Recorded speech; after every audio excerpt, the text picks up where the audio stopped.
আসসালামু আলাইকুম। জসিন্তা জিনিয়া স্বাগত জানাচ্ছি এনটিভির সন্ধ্যার খবরে। বিএনপিকে লাল কার্ড দেখিয়েছে জনগণ।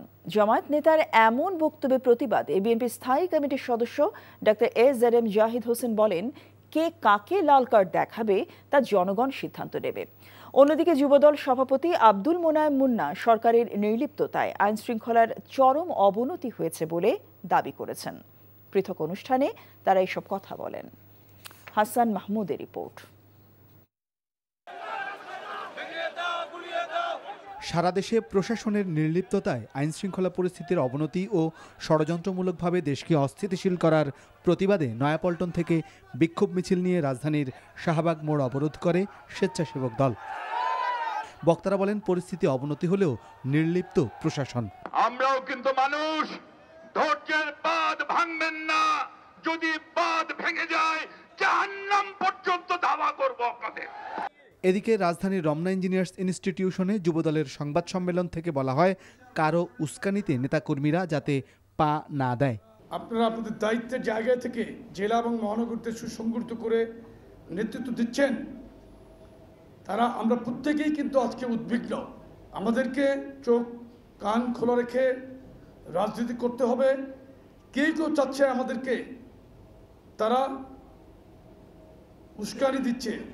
এর আগে একই স্থানে সম্মিলিত পেশাজীবী পরিষদ আয়োজিত জুলাই গণঅভ্যুত্থান কর্মসূচির মাঠ পরিদর্শন শেষে প্রফেসর ডাক্তার জাহিদ হোসেন বলেন, আইন শৃঙ্খলা পরিস্থিতির অবনতিকে নির্বাচন পেছানোর ষড়যন্ত্র হিসেবে দেখছে বিএনপি। জনগণ সিদ্ধান্ত নিবে কে কাকে লাল কার্ড আর সবুজ কার্ড সাদা কার্ড দেখাবে।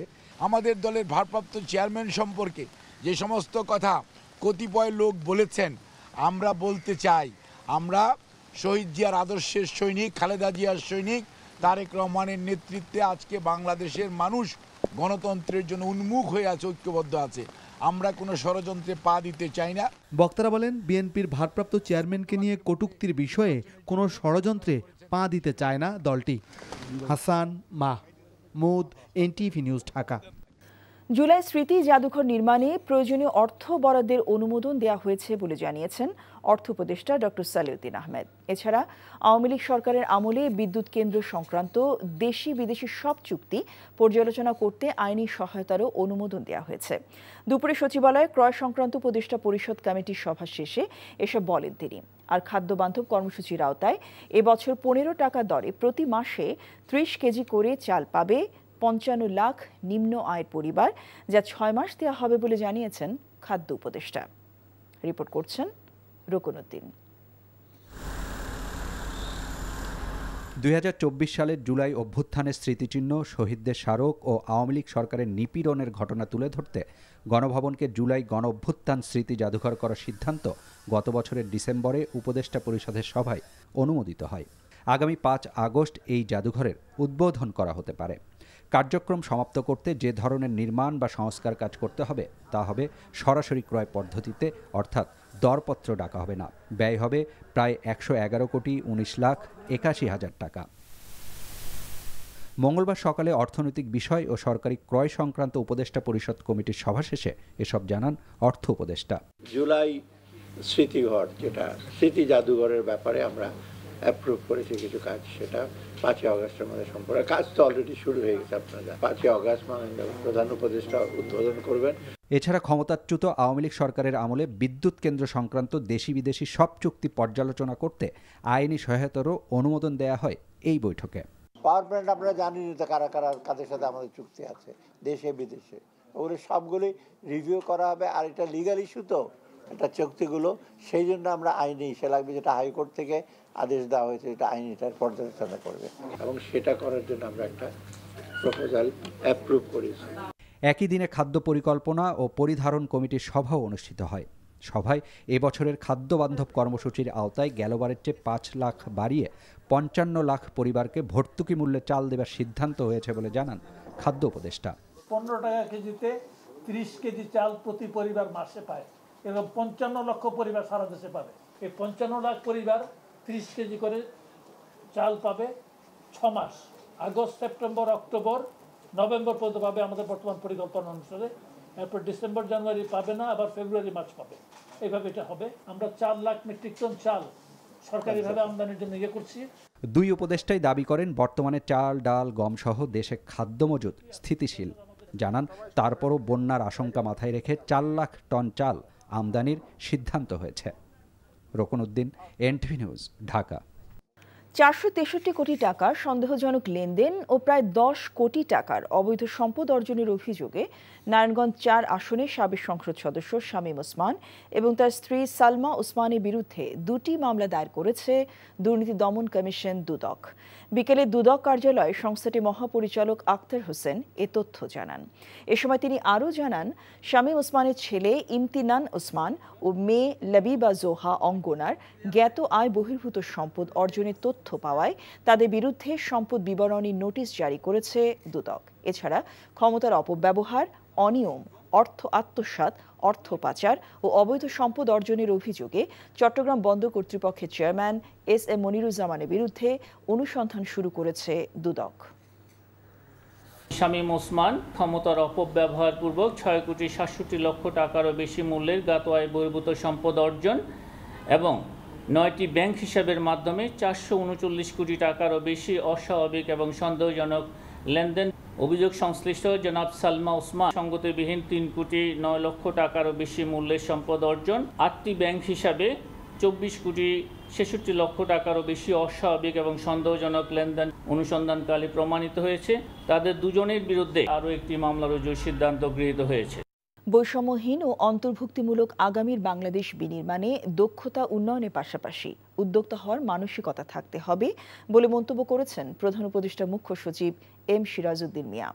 বিশ্ব যুব দক্ষতা দিবস 2025 আগারগাঁওয়ে জাতীয় দক্ষতা উন্নয়ন কর্তৃপক্ষ অডিটোরিয়ামে এই উপলক্ষে এক আলোচনা সভায় তিনি কথা বলেন। তরুণদের শুধু চাকরি নয়, সফট স্কিল বা কারিগরি সহ দক্ষতা উন্নয়নে মনোযোগী হতে হবে বলে মন্তব্য করেন তিনি।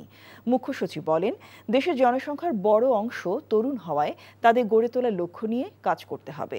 ডিজিটাল প্রযুক্তির কৃত্রিম বুদ্ধিমত্তার ব্যাপক ব্যবহার করে তথ্য প্রযুক্তি খাতে আরও বেশি অবদান রাখার সুযোগ আছে বলে মন্তব্য করেন এম সিরাজউদ্দিন মিয়া।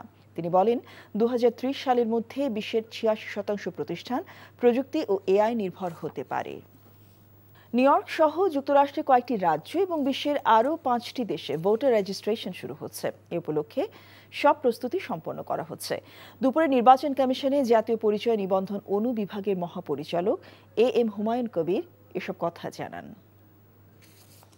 আমাদের ইকুইপমেন্টগুলো রেডি করতে হবে, আমাদের জনবল রেডি করতে হবে এবং আমাদের প্রয়োজনীয় লোকজনকে সিলেক্ট করতে হবে এবং কিছু প্রশিক্ষণের বিষয় আছে।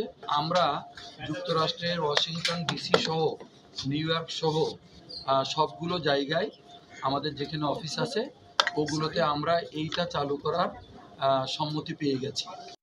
মার্কিন যুক্তরাষ্ট্রের আরোপ করা 35% অতিরিক্ত ট্যারিফ মোকাবেলায় সরকারকে সমন্বিত সহযোগিতার আশ্বাস দিয়েছেন বিএনপি স্থায়ী কমিটির সদস্য আমির খসরু মাহমুদ চৌধুরী।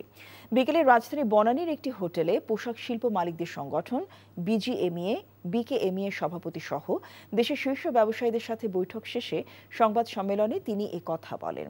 আমির খসরু জানান, যুক্তরাষ্ট্রের 35% শুল্ক আরোপের ফলে শুধু $8 বিলিয়ন রপ্তানি আয় ক্ষতিগ্রস্ত হবে না, এর সাথে জড়িত প্রায় 15 থেকে 16 লাখ পোশাক শ্রমিক তাদের কর্মসংস্থান হারানোর আশঙ্কায় পড়বে। শুল্কারোপের সাথে নিরাপত্তা সম্পর্কিত নানা বিষয়ে জড়িত থাকতে পারে মন্তব্য করে এ বিষয়ে সরকারকে জোরালো ভূমিকা রাখার আহ্বানও জানান তিনি। যেহেতু একটা নন ডিসক্লোজারের ব্যাপার আছে এখানে, সুতরাং এই বিষয়গুলো পাবলিকলি আলোচনা করা ঠিক হবে না। আমরা সরকারকে সমর্থন দিয়ে, আমরা চাই সরকারকে সমর্থন দিয়ে বিষয়টি সুষ্ঠু সমাধানের মাধ্যমে আমরা এই অবস্থা থেকে যাতে বেরিয়ে আসতে পারি। ভিয়েতনাম সহ অন্যান্য যারা কম্পিটিটর আছে বাংলাদেশের সাথে, তাদেরকে বিবেচনায়ও রাখতে হবে ট্যারিফটা, কারণ তাদের ট্যারিফ যদি আমাদের চেয়ে কম হয় তাহলে তো আমাদের পক্ষে কম্পিট করা খুব কঠিন হবে। এবারে বিপিএল এ ফিক্সিং ঠেকাতে আইসিসি দুর্নীতি দমন বিভাগের সাহায্য নিতে পারে গভর্নিং কাউন্সিল। আজ বিভিন্ন গণমাধ্যমের ক্রীড়া সাংবাদিকদের সঙ্গে আলাপ শেষে বিষয়টি নিশ্চিত করেছেন মাহবুবুল আনাম। টিমের যে মডেলটা হবে সেই মডেলে তো এমন কিছু থাকতে হবে যাতে ফ্যান বেসটা কন্টিনিউ করে, কারণ ফ্যান বেসটা যদি কন্টিনিউ না করে, এ ধরনের অনেক আলাপ আলোচনা এসছে, দলের নাম পরিবর্তন হয়েছে, প্লেয়ার প্রতি বছর নতুন নতুন প্লেয়ার এসছে, সেখানে একটা কন্টিনিউটি করার দরকার আছে। কন্টিনিউটির মাধ্যমেই একটা ব্র্যান্ড ভ্যালু বৃদ্ধি পায়। এই ছিল সন্ধ্যার খবরে। এই খবরের ভিডিও সহ আপডেট জানতে ভিজিট করুন NTV অনলাইন www.ntvbd.com। এছাড়াও NTV জনপ্রিয় সব অনুষ্ঠান ও খবরের আপডেট জানতে ভিজিট করুন আমাদের ইউটিউব ভেরিফাইড ফেসবুক পেজ। রাত 10:30টায় রাতের খবর দেখার আমন্ত্রণ রইল। সবাইকে ধন্যবাদ।